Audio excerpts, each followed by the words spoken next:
थामजि नं गरेश्वर बीटीसी बियाबनि खावड़ा बाहायाव इउपिपिएल दोलोनि जयनिं हाबाफारि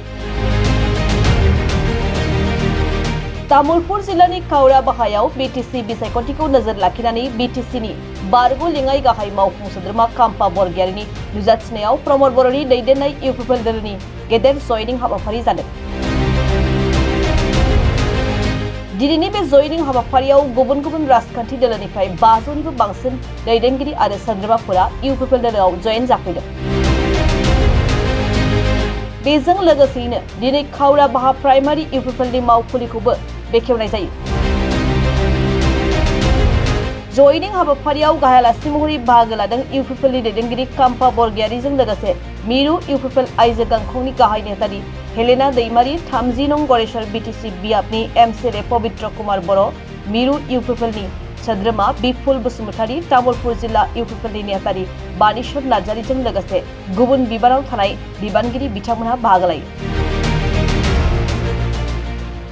जोंनि गरेश्वर समष्टिनि सिङाव थानाय खावड़ा प्राइमारिनि जितु माने मावखुलि बेखेवनाय जितु हाबाफारि बेजों लोब्बा लाखिनानै माने जयनिं सेरेमनि बेखौ बेखेवनाय हिसाबै गाहाय आलासि महरै नुजाफैदोंमोन मानव गेदेर जोंनि गोदोनि बीटीसीनि डिपुटि चिफ दानि जोंनि इउपिपिएल दोलोनि लेङाइ आफादगिरि मानगोनां मुस्रि काम्पा बरगयारी सार बिथाङा आरो लोगोसे सेन्ट्रेल गौथुमनिबो माने वमेन उइंसनि मानव गेदेर हेलेना सरगारी बिथाङाबो नुजाफैयो आरो लोगोसे माइनरिटि सेलनि मानव गेदेर जेनेरेल सेक्रेटारि नजरुल इस्लाम बिथाङाबो नुजाफैदों आरो लोगोसेयै मानव गेदेर जोंनि इउथ कमिटिनि सेन्ट्रेल बडिनि मानव गेदेर आखान्थि नेहाथारि रमेश सरगारी बिथाङा दंफैयोमोन।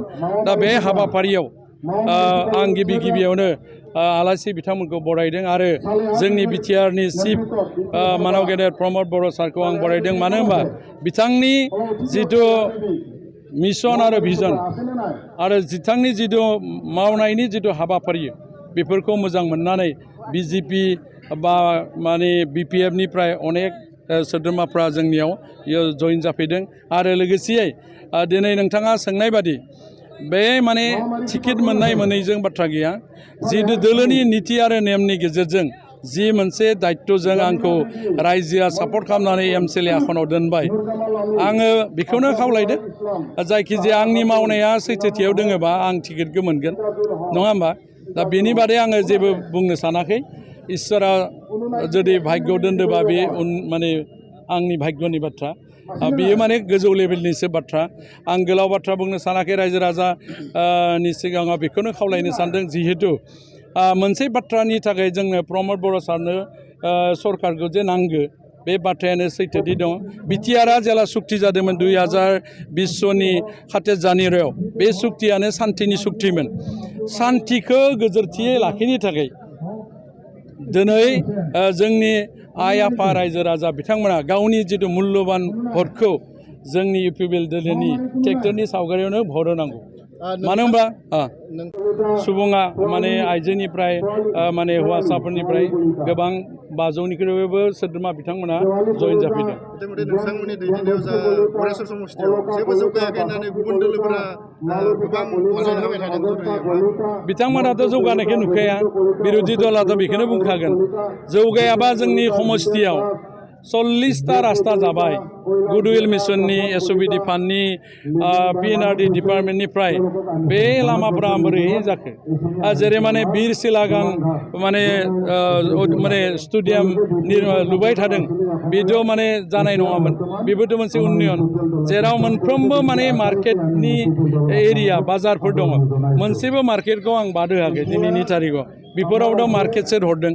दा थिग बेबायदिनो जोंनि समष्टियाव सुजित नार्जारी जितु अडिट'रियाम हल 1 कोटि थाखानि बे माने अडिट'रियामा लुखांबाय बेबोथ' मोनसे सोलायनाय।